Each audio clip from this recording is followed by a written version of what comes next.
احمدہ و نصلی علی رسولہ الکریم۔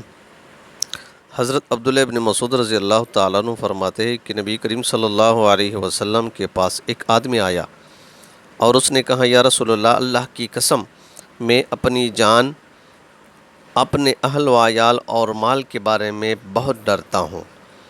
حضور صلی اللہ علیہ وسلم نے فرمایا، صبح اور شام یہ کلمات کہا کرو، بسم اللہ علی دینی و نفسی و ولدی و اہلی و مالی۔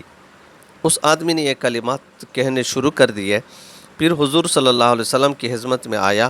حضور نے فرمایا، تمہیں جو ڈر لگتا تھا ان کا کیا ہوا؟ اس نے کہا، اس ذات کی قسم جس نے آپ کو حق دے کر بھیجا ہے، وہ ڈر بالکل ختم ہو گیا۔ حیات الصحابہ جلد 3 صفحہ نمبر 389۔ واللہ اعلم۔